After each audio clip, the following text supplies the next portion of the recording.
Hello, and welcome to the EmpowHERography podcast. This is a platform created for women's voices to be heard and a place to share their stories, journeys, and successes with the world for the purpose of helping other women who might be on similar journeys. We are empowering women one episode at a time.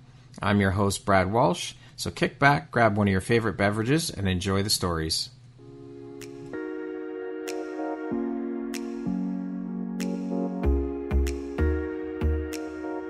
If you're looking for jewelry that makes an impact on your self-care routine and your style, EmpowHERography would love to offer you a discount code to one of our exclusive partners, Quartz & Canary Jewelry and Wellness Company.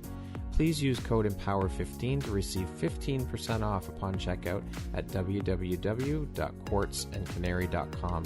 Quartz & Canary is truly the place where spirituality meets style. Hello there, Brad Walsh here, your host of the EmpowHERography podcast. Today, my guest is Liz Bloomfield. She is the executive director of a nonprofit called Ripple Effect Images. Welcome, Liz. Thank you so much for taking the time to be here with me today and share a little bit about your story and your journey. Good morning. How are you today? I'm doing great. Thanks, Brad. It's great to be here.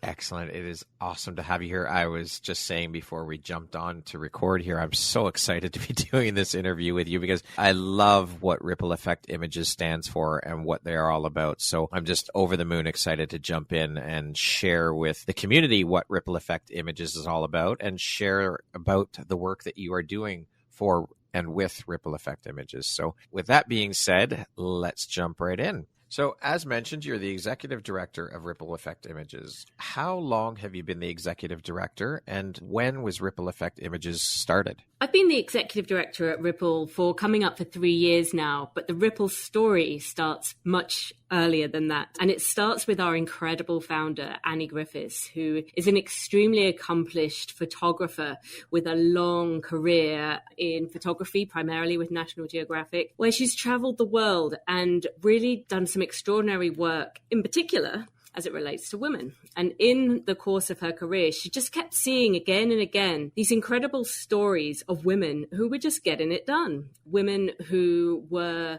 finding ways in which to overcome the challenges that they encountered in their day-to-day life, and then finding ways to fix it. And then the impact, them rippling out to their families, to their communities, and even more broadly. And it got her thinking, if this is happening in some pockets of the world, how can we ensure that that message is getting out there? How can we shine a light on what is working so that those solutions can be replicated, so that they can have even wider impact and really transform lives on an even greater scale? So she got together some of her fellow photographers and filmmakers, and together they formed Ripple Effect Images. And over the past 11 plus years, Ripple has continued to do these extraordinary coverages comprising still photography as well as film, and more recently also using animated film to show, these amazing people and these extraordinary stories so that people can learn from them, so that they can attract more investment, so that they can really, really ripple out on an even greater scale. I love the name of it is so fitting and appropriate for the work that's being done. So the main purpose is to highlight women. Could you talk a little bit more about the mission of the company? Yeah, so Ripple is a nonprofit that multiplies the impact of proven solutions by using world-class photography and film to highlight solutions, to highlight things that are proven to have an impact. And so, let me give you an example. I'm going to transport you to rural Chad and tell you the story of Hindu Umaru Ibrahim, who is a quite extraordinary woman, a nomadic woman that grew up in rural Chad and against the odds, and with the extraordinary support of her mother, got an education and now combines her indigenous knowledge with 3D mapping to optimize access to water in the region, which in a part of the world where water insecurity is a huge source of conflict, this is really transformative. She's an amazing woman. She really is very committed to her roots as an indigenous person, but she's also really taking her community with her in terms of how they can use more modern solutions to improve their lives day to day. And so her story is just incredible. And we made a film about her a few years ago. And over the past couple of years, we've been using that film to reach audiences that wouldn't necessarily be paying attention to issues like this. And I think that's where the real impact comes. I think that's where visual storytelling in particular is so powerful, because you can still tell stories about difficult topics, but in a way that entertains. And I think the film Mapping Survival that we created featuring Hindu has gone on to win a number of awards at film festivals. But more importantly, Hindu has continued to rise in prominence and now speaks on truly global platforms. She is an advocate at the UN. She's a representative for Indigenous peoples on the major international platforms, and she's continued to grow in her influence. And so I think she's an example of how shining a light on solutions can help accelerate their impact.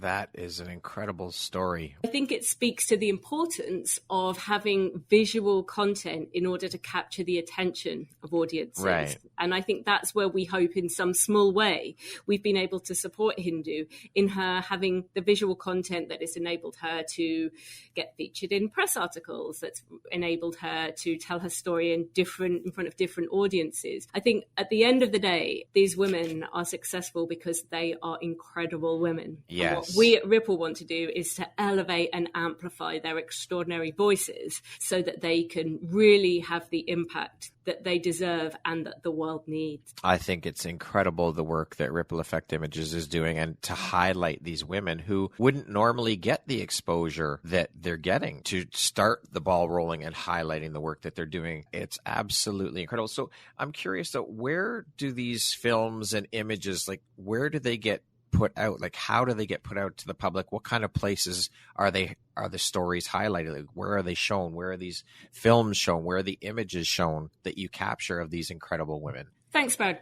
Great question. I mean, it really does vary. Initially, when Ripple started out, we were creating a lot of content that our nonprofit partners were using primarily to mobilize resources, to fundraise, to get the message out about what they were doing and how it was working, so they could mobilize more funds, so that they could get access to the resources they needed to take their programs to a bigger scale. But actually, over the past 10, 11 years, we've continued to grow and evolve that model. And I think what we're very aware of is that while very much there's a need to create these stories that nonprofits can use for their own fundraising purposes, or sometimes for advocacy reasons, if they're seeking to engage particular audiences around perhaps a policy change, there's also really valuable opportunities to reach wider audiences. And as I mentioned before, one of the things that we're very mindful of is, for as long as we're telling stories of women's empowerment to audiences who are already 100% sold on women's empowerment, we're not necessarily going to move the needle. And the real opportunities come when you're reaching audiences that are perhaps currently indifferent or passive on these issues. And what we've found over the last couple of years, as a number of our films have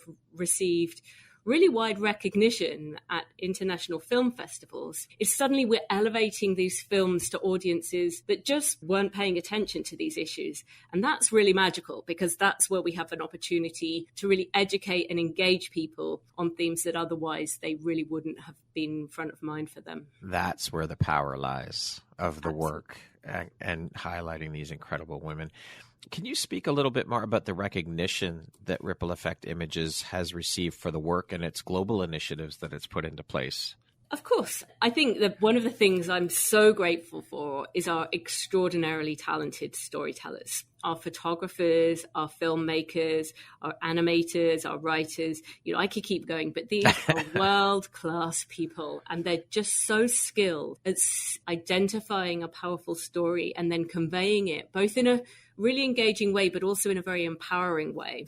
And I think that's where we've seen recognition at film festivals for this quite unique way in which Ripple is telling these stories. We very much focus on amplifying the voices of the people who are driving the change, or the people who are benefiting, whose lives are being transformed by these extraordinary programs. And I think there's a real appreciation of this commitment that we have to this style of storytelling. We received an award just a few weeks ago from the African International Film Festival, and we also had the fabulous honor of 2 of our films being shown at the prestigious Telluride Film Festival in Colorado earlier this year. It was they were shown as part of the education program at that film festival. And again, it was a really great opportunity, but also testament to the quality of the films that Ripple is making and also the level of interest in the themes that we're covering. That is beautiful. Congratulations to you all. That's an incredible achievement. So Ripple Effect Images started out as and is a woman-led company which focuses solely on amplifying the stories and voices of women. Was it the intention from inception of the company to be a woman-led company? Ripple definitely started from a place of the extraordinary power of investing in women. I think there's so much evidence that demonstrates that women pay it forward. So an investment in a woman's health, her education, her well-being, those investments extend to impact her family, her community, her wider community within which she lives. And I think that's something that very much underpins Ripple's approach. But are we a solely women organization focused with only women involved? No, we have some of our team members, our board members, our photographers, are men. And that's really important to us. We're not creating an organization that excludes men. We're creating an inclusive organization that brings a range of different talents and perspectives and experiences into our shared community with the shared goal of elevating and amplifying these solutions that empower women. And so that's the distinction that I would make. It's very much not about excluding men. We feel really strongly that, and I know you will understand this, Brad, men have such an important role to play in creating a fairer and more just world. And so do boys. Investing in boys early in their lives is how we will, over time, get to a place of greater equality. Now, when it was started out, though, did it just start out as a woman-run business, or were there men involved from inception? There have been men involved from inception. Okay. The important distinction to make is that it's women-led. Right, so yes. while we have a lot of men that are part of our fabulous team, the organization is led by women. Yeah. Okay, perfect. Now, what is your role and responsibility as the executive director of Ripple and of a nonprofit organization? The executive director role in a nonprofit, especially a small nonprofit, is a lot of different hats. It's my responsibility to ensure the day-to-day running of the organization. So that's anything from ensuring our financial well-being, ensuring we have clear objectives and strategy, that our team are empowered and clear on the different programs that we are focused on. And I also work very closely in liaison with our board leadership. Ripple is fortunate to have a fabulous group of board members who really have a wide range of different lived experiences and bring that experience into our wonderful space. And so the executive director leads the day-to-day running of the organization, but then does that in liaison with the leadership, the board. I'm very curious to know how you came to be the executive director of Ripple. How did this whole thing unfold for you? How did you get involved? Well, my career path to date has been very winding, I think is a way to summarize it. I like to say that I've optimized for interesting, and I'm pretty sure I don't think there's anyone out there that has followed quite the same path that I have. I started my career in the military. I was a British Army officer for about 8 years. And during that time, I deployed overseas to Iraq, for example, in 2003. And that was the early part of my career. After leaving the army, I worked for the UK police force and then was an executive within the corporate sector for some years. But all of this time, I had something within me, a seed that was planted back during my military phase of my career, that I wanted to return to humanitarian work. And about 8 or so years ago, I made the transition into the humanitarian sector and was working on a number of different issues, often deploying to the field and with a particular focus on the protection of civilians trapped in conflict situations, and then subsequently with more focus on responding to disasters, whether that's hurricanes or earthquakes or other natural disasters. But during that time, it really cemented in me this focus on engaging local communities and finding solutions and really investing in people at the grassroots level, because that's where so many of the really transformative solutions can be found. And so when the opportunity came up to work with Ripple, it really brought together so many of my passions in terms of focusing on solutions, my passions in terms of amplifying and elevating local leaders, and also my passion for storytelling. And I think all of those things coming together, it felt like such a great fit. And 3 years in, I'm still feeling like it was perhaps too good to be true, but so far so good. Wow, that is one hell of a winding road of a career that you've had, a career path. You aren't joking. Holy crow, that is incredible. So you've been able to bring all of your experience in many of the different sectors and areas you've worked in into and forward into your work with Ripple. I think that's absolutely incredible. It's synchronistic. It is, yeah. And sometimes it's about kind of just trusting the process, trusting yourself and your instinct that you're not quite sure where this might be going, but if you keep an open mind and you are curious, then you never know where it's going to take you, and it opens the doors on some really unexpected but beautiful things. Yeah, I mean, look at the work you're getting to do now with Ripple. I think that's absolutely incredible. Like you said, it marries all of your passions and all of your work into one place. You must just sometimes pinch yourself and, like you said, like, is this really real? Is this really happening? Yeah, certainly I do.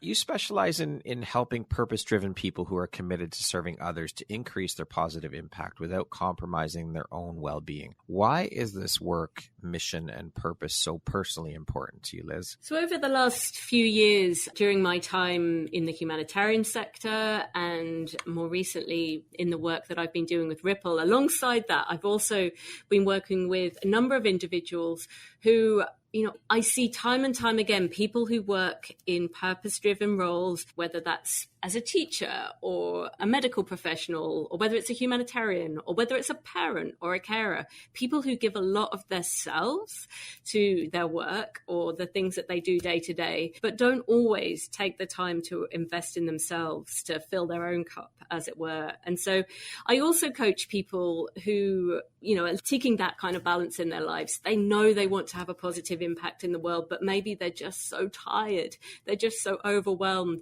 They're just feeling like they are unable to maximize their impact because their energy has been depleted. And so as a coach, I also work with individuals sometimes to help them bring that balance back to their lives. And it matters to me because I've been there. Many of my closest colleagues and friends have been there. And it doesn't have to be one or the other. It's not about saying, I've done everything I can here in this job, but it's taken everything I've got and I'm going to need to walk away. Sometimes it's just about revisiting what matters most, refocusing on the priorities, really getting clear on how to make space in your life to ensure that you're in allowing your own well-being to be given the right level of priority. And that to me, I just think is so important because there's so many people doing great work, having real impact. But I think some of those people are holding on by their fingertips at times. And I think, I love working with people to just try and chart a course to enable them to keep having an impact, but also take good care of themselves. Liz, you yourself are a powerhouse. I mean, not only are you the executive director of Ripple and wear many hats there, you're, as you just mentioned, you also coach. And also, this is a great segue into my next question, is you're a member of Women Emerging Expedition. Can you speak to that a little bit and share a bit about what Women Emerging Expedition is all about and what your role is as part of that? I mean, there's no end to all the things you're doing. It's incredible. I love talking about this expedition, Brad, because I think this expedition just brings together so many of the things I care so passionately about. So when the opportunity came up to join this wonderful cadre of 24 women, I jumped at the chance. So let me tell you about the expedition. It came together on the basis of that many women who may be really well suited or may have a lot to offer as a leader, in whether that's in whatever sector, in whatever field, but they have real potential to be a transformative leader, but are just not attracted to the current paradigms of leadership. Now, that may sound a little bit opaque and abstract. So let me dig into that a little bit more. Please. I think, sometimes there are expectations about what a leader should look like, should behave like, whether that's, projecting strength kind of physically and verbally, whether that's being a certain kind of person. And that if they want to step into a leader role, they will somehow need to morph themselves into being that person, meeting those expectations. And that's just not something that aligns with their values. And what we're doing on the expedition is saying, I think there is another way. There is a way to identify approaches to leadership that resonate more strongly with women. Now, that's not to say all women are the same. It's not to say all women are looking for the same approach to leadership. That's not the case at all. But I think it's just being more honest about what that effective leadership could look like. And so the expedition came together and is named an expedition for exactly that reason. The curiosity that we're doing in going out there and asking the questions,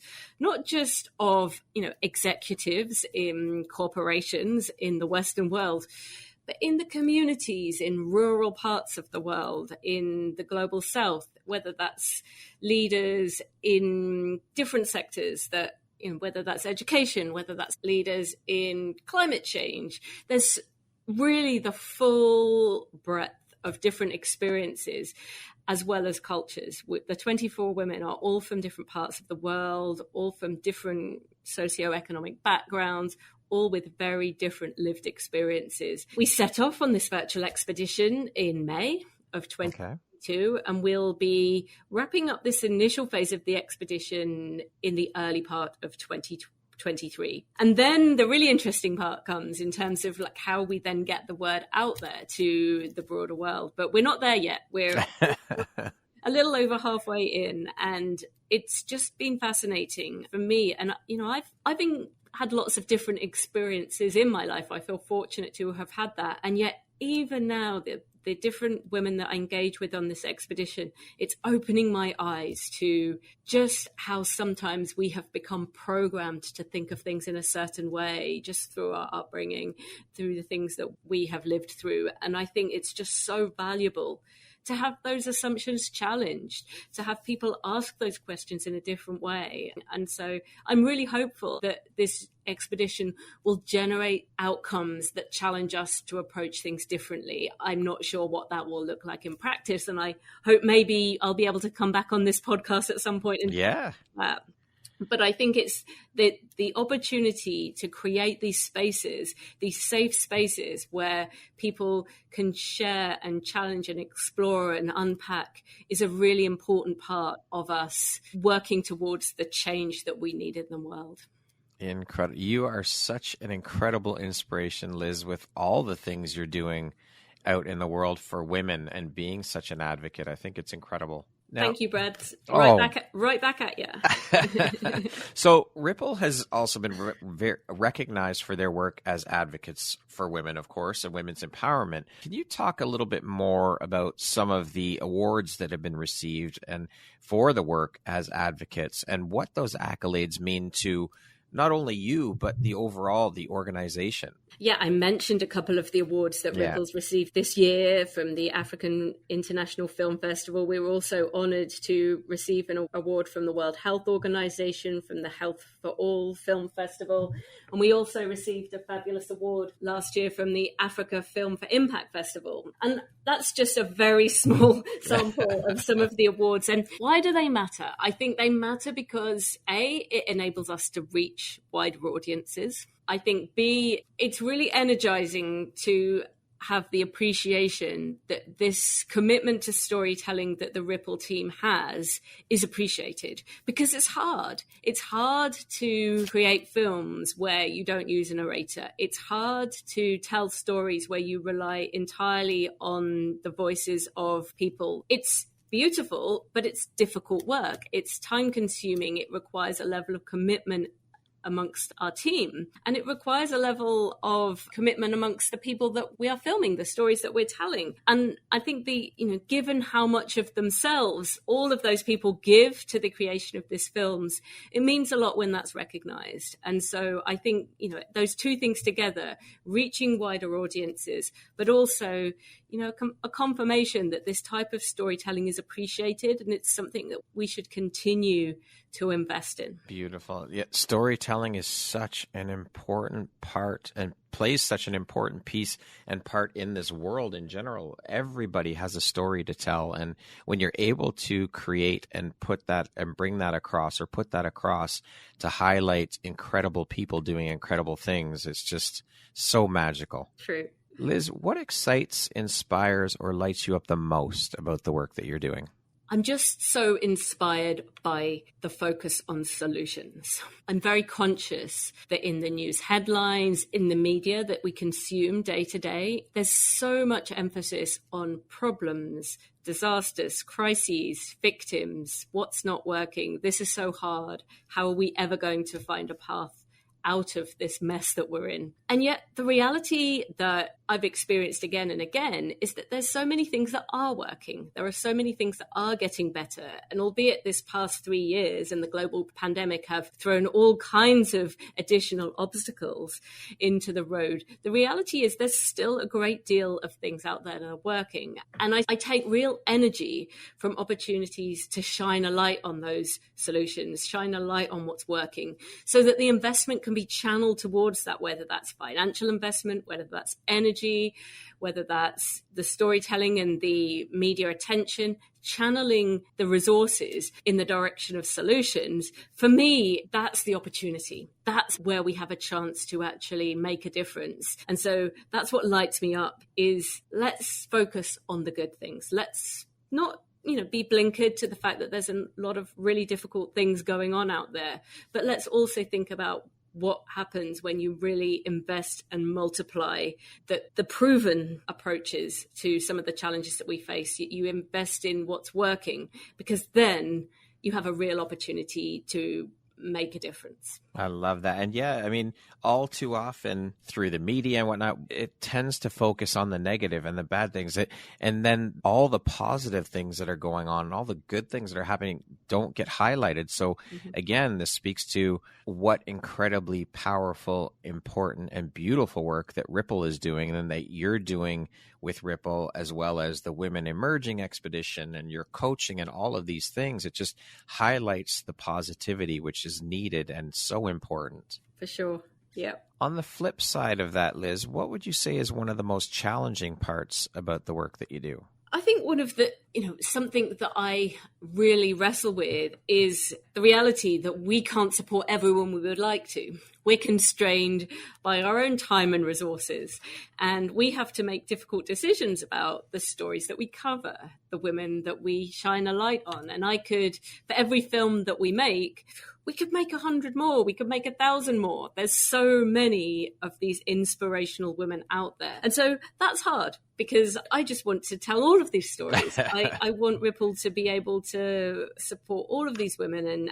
And so that's what I find challenging. And I guess the flip side is that just drives me to want to do more. It drives me to want to engage more donors and supporters, foundations, corporations that want to invest in the work that we're doing, so that we can have an even greater impact. And I think going into 2023, we have really ambitious plans of how we want to grow Ripple, how we want to expand what we're doing, how we want to not only tell these stories, but also invest in the local storytellers, so that we're having a ripple effect in multiple directions. That's what excites me every day. And I'm curious, how are these women found? Like, do people submit stories about certain women that are doing certain things? Like, how does Ripple find the stories that they highlight? Lots of different ways. Sometimes in the past, we've had opportunities for people to submit the stories.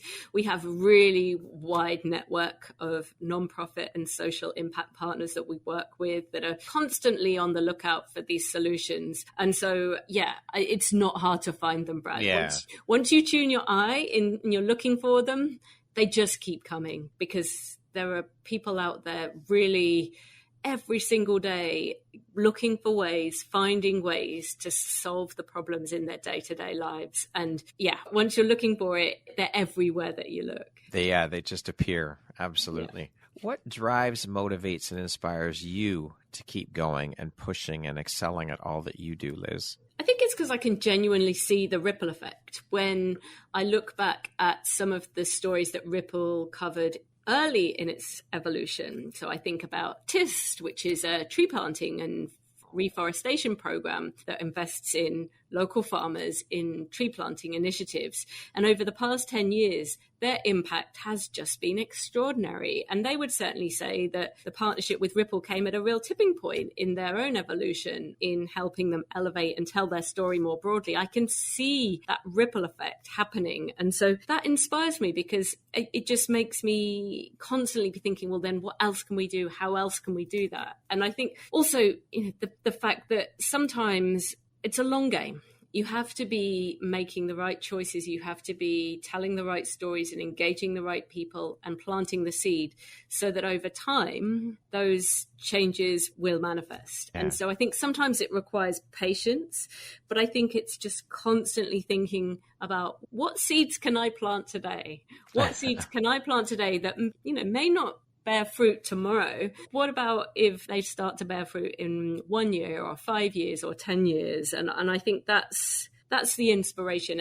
It does require patience. You don't get instant gratification from that kind of approach. But I think that's, again, why it comes back to our name and comes back to the work that I do day to day. It's how can we just keep planting those seeds for a better future? I love it.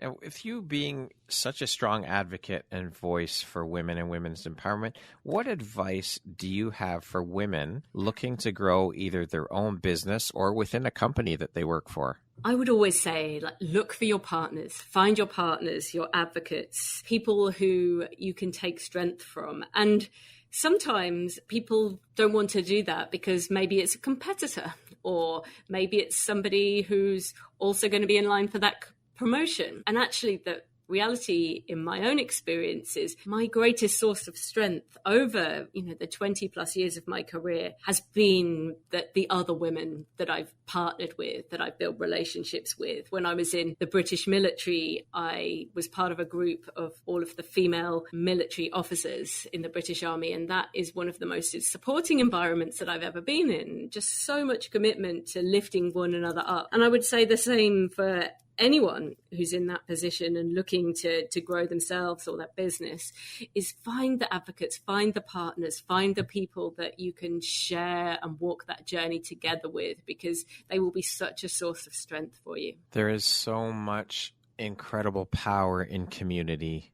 Mm-hmm. And I mean, we're not meant to do this alone. Entrepreneurship, life, it doesn't matter. We're meant to do this in collaboration with others. So that's incredibly sound and important advice. Thank you for sharing that, Liz. Are you seeing a shift in terms of more women making a shift where they are stepping into more coveted or more important roles within corporations and organizations, or even making the jump out of corporate and into entrepreneurship? And if so, why do you think that is?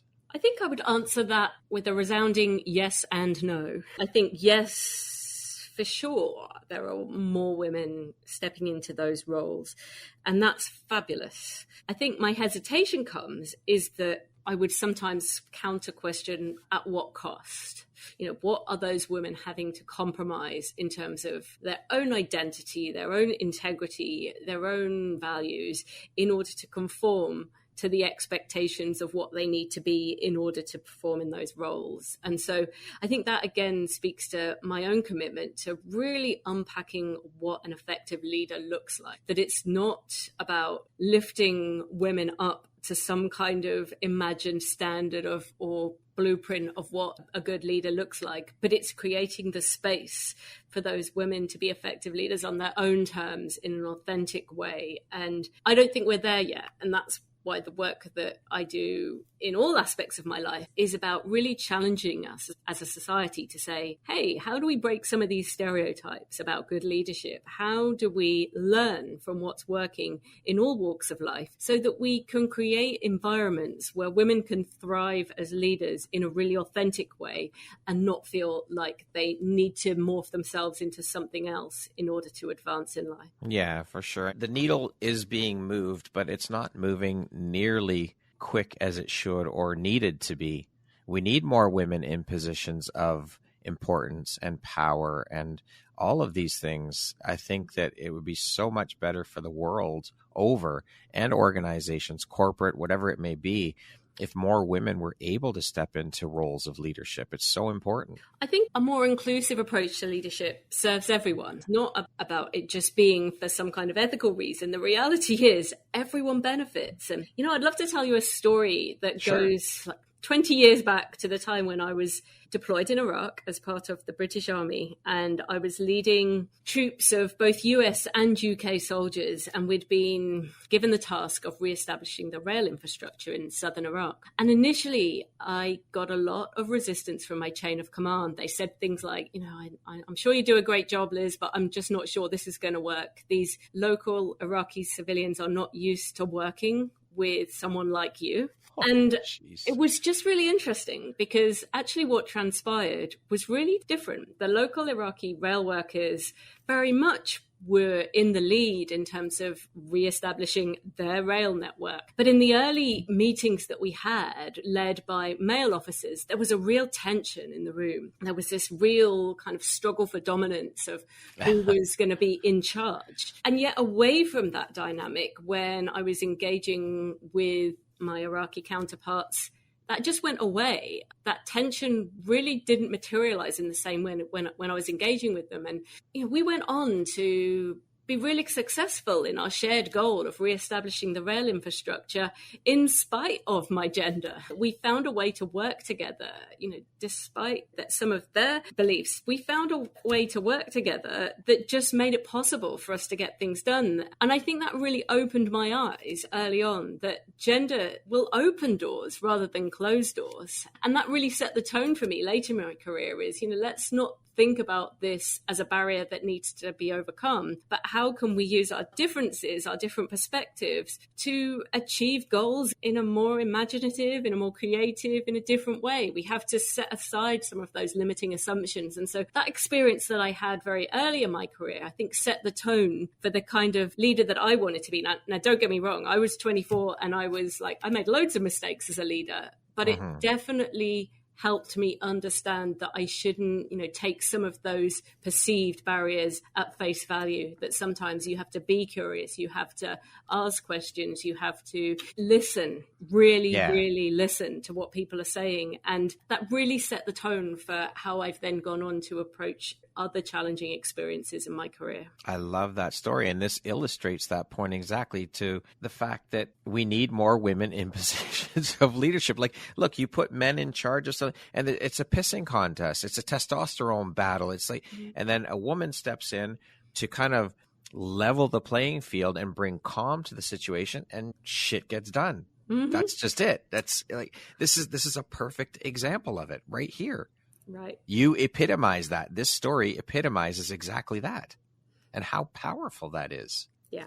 And I think the more we can replicate those kind of experiences, the more we can empower women and people of all different backgrounds. This is just as relevant in all kinds of other underrepresented groups. It's like, how can we hold space to see the opportunities rather than just constantly thinking of them as barriers? Yeah, I love it. Thank you for sharing that story. That is so important. And like I said, it just illustrates the point. Amazing. What do you think is one of the most significant barriers to female leadership, Liz? It really follows on with what we've just explored there around the limiting beliefs, or the perceived limiting beliefs, and how they can really inhibit both how women show up as leaders, how other people within organizations perceive those women and their potential and their opportunity.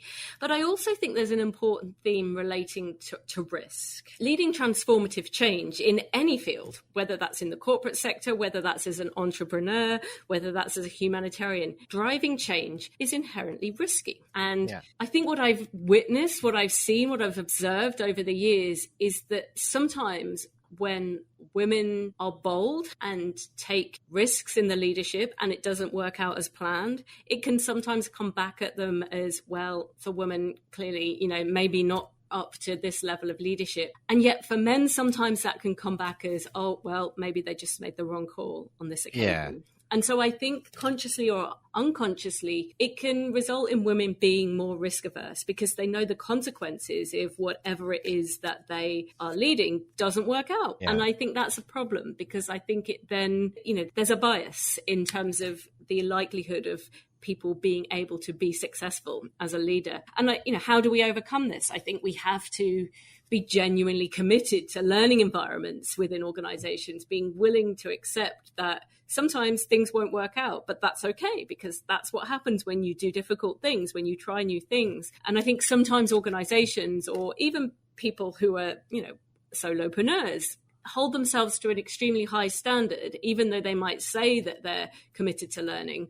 But the reality is how that's lived out does not promote an environment of continual learning and growth and taking those risks. And I think there's ways in which we can overcome that, but it requires a real shift in mindset towards being willing to learn, being willing to take risks and accept the consequences. And I do think there is still sometimes a difference in how women and men are perceived in those situations. For sure. And I think that having those conversations is another important piece of that puzzle because conversation is the catalyst for change. We need to start talking about this stuff more too. Mm-hmm.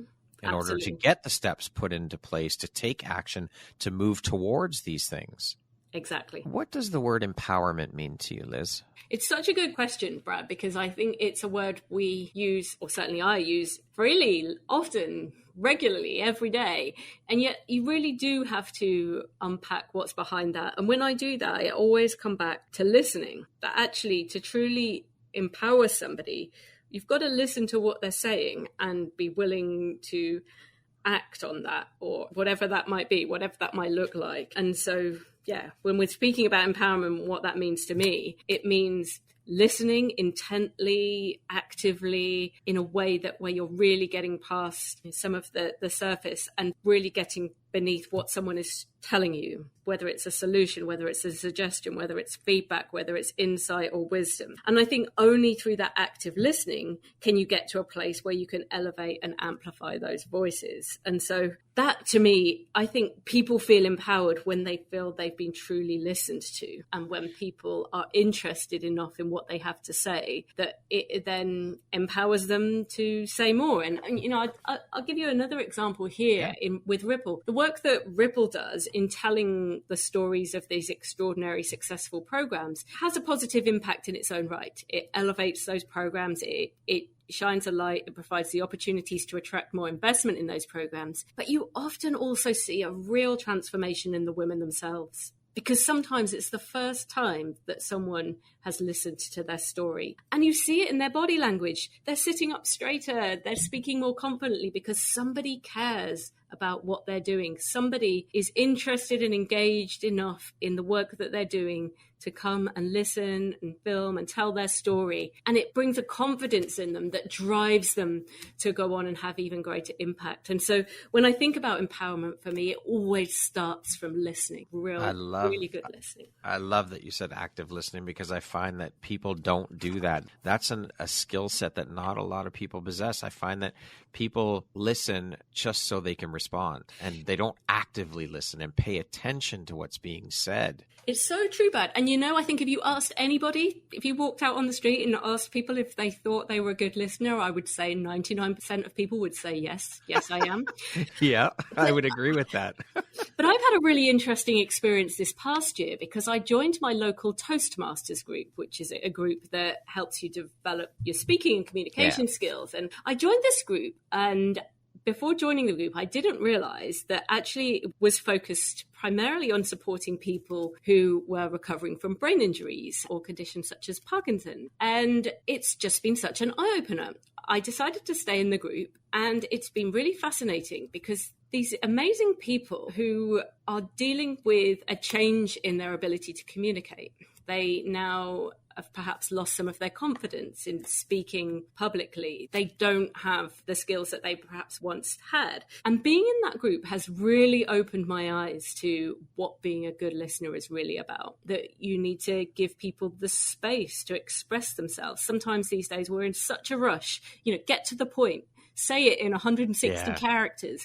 Come on, tell me what you want to say. And in this group, that's just not the case. We have to give people the space to express themselves, but we also observe their body language. What are they saying in other ways? What are the non-verbal cues? And I think some of the learning that I've taken from being in these conversations, not only are these people truly inspirational in the courage with which they're addressing the challenges that they face, but I've just learned so much from them. And I think it's so relevant also, for example, with people who don't speak English as a first language and sometimes need a little bit more time or space or whatever it might be, and like how you can create the conditions so that people are able to fully express themselves, that it doesn't have to be, very succinct bullet points, that actually sometimes it requires patience and space. And I think it's so important. Active listening requires us to just adjust our own behaviors to be able to really understand what someone is trying to tell you. And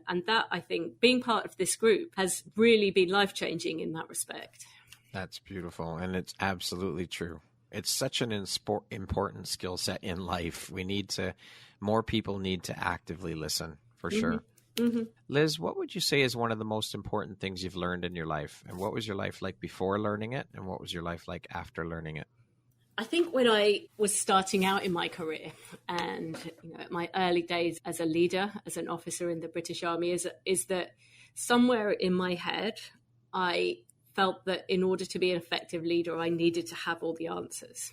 I needed to be confident in having all the solutions myself. And I think over the course of my career, I've realized that actually some of the most impressive and effective leaders are the ones that recognize that they don't have all of those answers. And I think one of my light bulb moments came sat barefoot on the floor of a community center in rural Myanmar. And I was a humanitarian worker at the time. And the preceding few days, I'd been in meetings in the capital city, Yangon, with people in suits who were really committed to finding solutions to the protection of civilians caught up in the conflict, but were just wringing their hands, just didn't have the answers. And it was really demotivating. What are we going to do here? This seems like an unsolvable problem. And a few days later, I traveled out to a rural area of the community. And as I said, sat drinking tea with the local women. And they had so many answers that nobody had thought about. None of them had the title of CEO or was a leader in any formal sense, and yet they knew what they needed in their community in order to protect themselves and their families. And the fog lifted for me in that moment, because it's like, these people have the answers, it's just nobody's paying attention. Nobody's thought to ask. And I think that really was a spark for me. It's something that had been there in the background for me, but that single moment really brought clarity to me that actually there's so many answers out there, and the most effective leaders, the people who are really having the most impact, are the ones that have the humility to pay attention, to listen, to go out and ask the questions, and to admit that they don't have all the answers themselves. And I think the reality is those leaders are quite rare. Actually, we're so conditioned, particularly in Western society, to project strength. I'm in control. And sometimes being willing to admit you don't have all the answers is perceived as a weakness. And in my mind, it's really the greatest strength there is. I love that story. That is beautiful and so powerful. Thank you for sharing that, Liz. What do you think your unique skill set or superpower is that's helped you become successful? Ooh, that's a difficult question to answer because, I'm just so fortunate to have had the opportunity to work with incredible people. But I think over time, I'm really more and more recognizing how storytelling, whether that's storytelling on an organizational level, whether that's storytelling in terms of a business model, or whether that's the stories that we tell ourselves, is actually the greatest superpower. And so do I have that to the extent that I would like to? Nowhere near. I want to be a really magnificent storyteller, and I'm humbled by the people that I get to work alongside every day and the skill that they have there. But I think that's an area where I feel there is the greatest opportunity to just change mindsets, to reset our course as society in terms of where we're trying to get to. And I think storytelling really can be the fuel that sparks that. For sure. Now, speaking of success, Liz, how do you define the word success? What does that word mean to you? I always struggle with the question of success because it's so subjective. And I think I often come back to quotes from people who are far smarter than I am. And one of my favorite quotes is from the explorer Freya Stark, who said, "There can be no happiness if the things we believe in are different from the things we do." And so when I come back to success and what that means, I think it's just finding that alignment between, our values, the change we want to be and see in the world, with what we do each day when we get up in the morning. Beautifully said.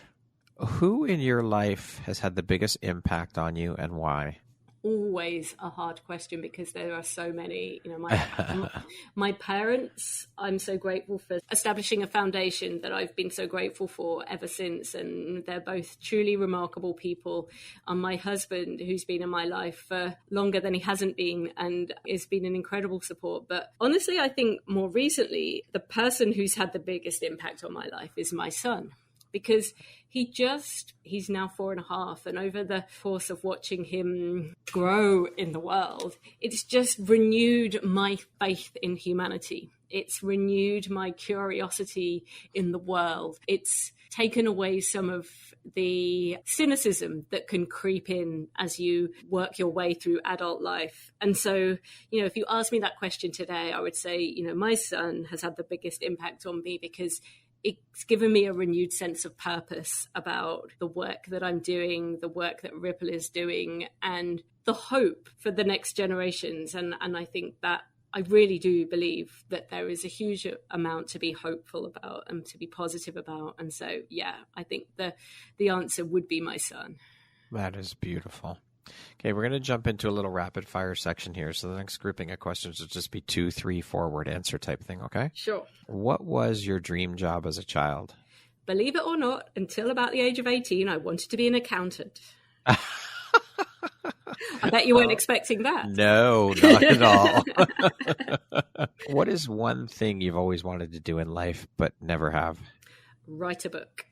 How would you describe yourself in one word? Curious. If you could teach the world one thing, what would it be? It is possible to create a world in which everyone thrives. One person's gain doesn't have to be at the expense of someone else. What is one thing you want but cannot buy with money? Time. What is your favorite self-care practice? Running. And that concludes our rapid fire section. Now back to our regularly scheduled program. What challenge in your life has shaped you the most, Liz? I think there's lots of different challenges that I've encountered along the way, and some of them have been kind of quite physical in their nature and being kind of in quite arduous conditions. But I think becoming a parent was one that really required me to kind of almost rewrite my own story. Previously I'd overcome challenges at work by just working harder, staying longer, putting in more hours. And suddenly I had this other human in my life that meant that I couldn't do that and needed different things from me. And so I think that is one area where I've had to go back and address some of the stories that I have about my own identity and who I am. And it's been magical, but it's also been really very difficult. Those 2 a.m. moments when you think, what did I do? But I think it's so often the case that sometimes it's the biggest challenges that, become our greatest strengths. Yeah. What is one lesson your career has taught you that you think everyone should learn at some point in their life? This is a great question, and my answer here might be a little abstract, but I think we're very focused in our careers on, making good choices about which particular field we want to go into. But actually, I think the earlier you become clear on your values, the more those can inform the choices that you make along the way. And so, for me, I mentioned at the start of our discussion, this very winding road that I've taken. And at times I feel like I'm going somewhere, but I'm not really sure. But actually, as I went further down this path, I realized it was a path that really aligned with my values. And I think if I'd have realized that earlier on, I would have been more confident in the choices that I was making. I still feel like I stand by the choices that I made. But I think sometimes the way we are encouraged to think about a career can often be through a kind of financial lens or a job security lens or things that are a little bit more transactional. And when I think about how we all build our careers and the choices that we make, actually at the end of the day, I think the people who are happiest and most content in their work are the ones that where their values and their purpose really aligns with what they're doing each day. Yeah, I would agree with that. That's beautiful. In the last 2 years, Liz, what new belief, behavior, or habit has most improved your life? I think I'm going to say the power in the pause. As somebody who has long wrestled with meditation, mindfulness, everything saying, you need to adopt a mindfulness practice and always finding it very difficult to do that. I have over time realized that whatever that looks like for you, and it looks different for everybody, and I don't think any of us should feel like we have to conform to any particular practice that might work for somebody else. But actually, whatever it is, finding the space for the pause, because it's so easy in our day-to-day lives, especially when your work consumes a big part of you, or you have care responsibilities, when you have things where you're on the go all the time. The pause just brings the clarity that actually we all need. And it's very difficult to make space for that sometimes, but it's something that I've tried to do with more consistency over the past 2 years and with mixed success. But I would say when I do it, I can see the benefits. But at least you're trying, you're putting in the effort to do it. You're right. We go through life and we're constantly checking off that list. Okay, right. I've done this, I've done this, I've done this. It's constantly checking off that list. And we don't take the time to slow down and smell the roses, so to speak, or to pour into our own cups. And it's so necessary for us to do in order to be able to continue moving forward with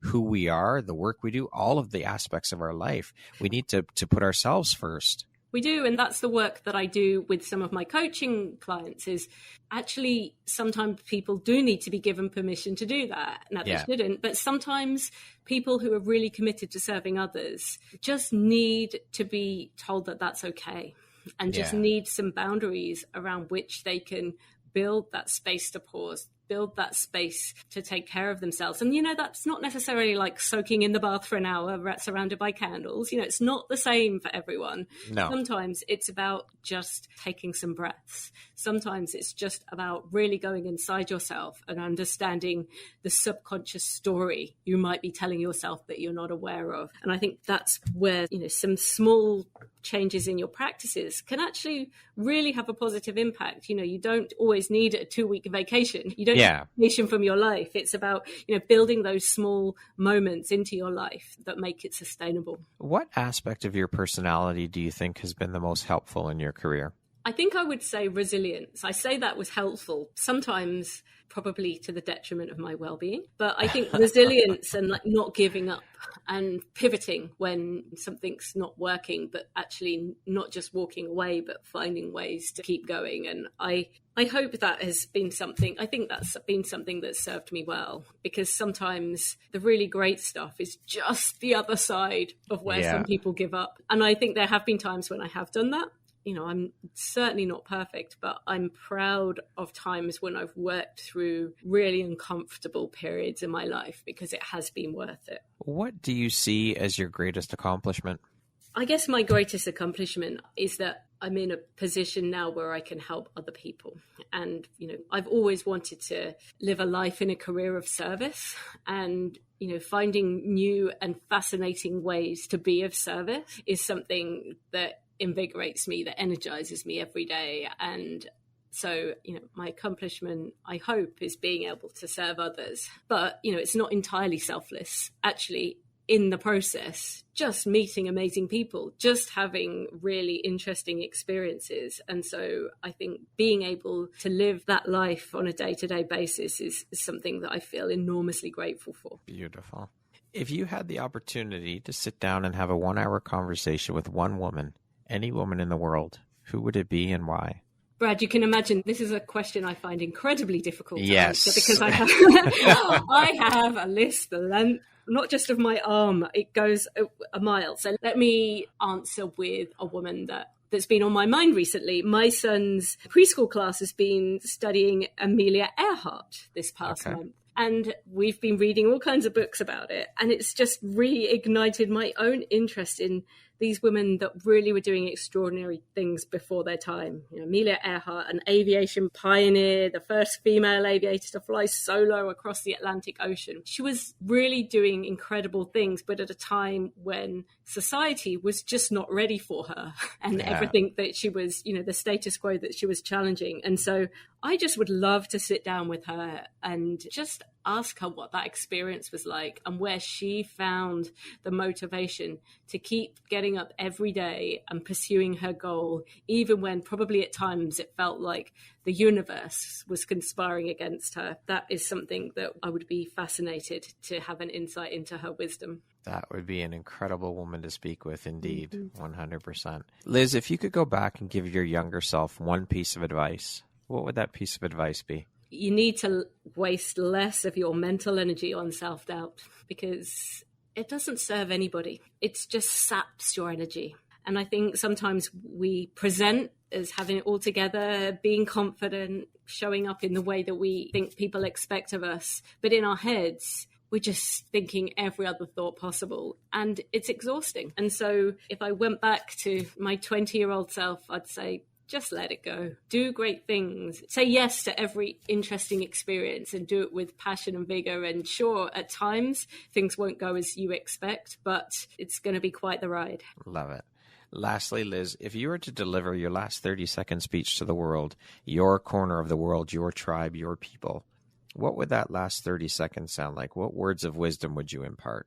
We have so much opportunity to create a more just world where everyone thrives. And I think by listening to each other and realizing that we're all on the same side, there's so much greater possibility to create the world that we would all like to live in. And I think when we really start to think about what that looks like day to day, I'm so inspired by Edith Eger, who's a Holocaust survivor. And honestly, she's got so many inspirational quotes.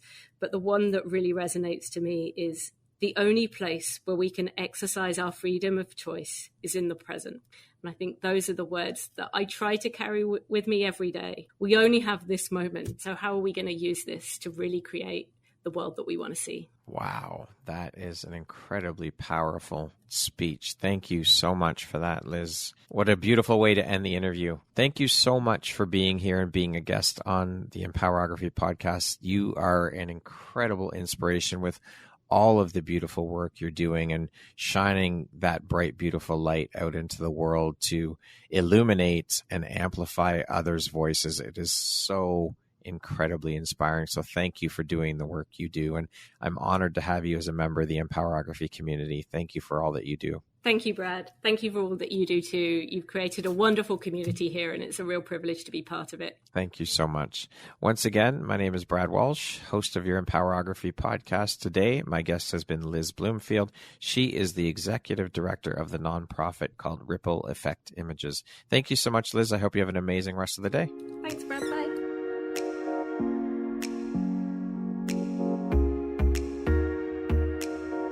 Thank you very much for listening to this podcast. If you haven't yet, please be sure to subscribe, rate, review, and share with all your friends. You can find me at visuphoria.ca and follow me on Instagram at EmpowHErography Podcast and on Facebook at EmpowHErography. Please join me next time for another inspirational story from yet another amazing woman.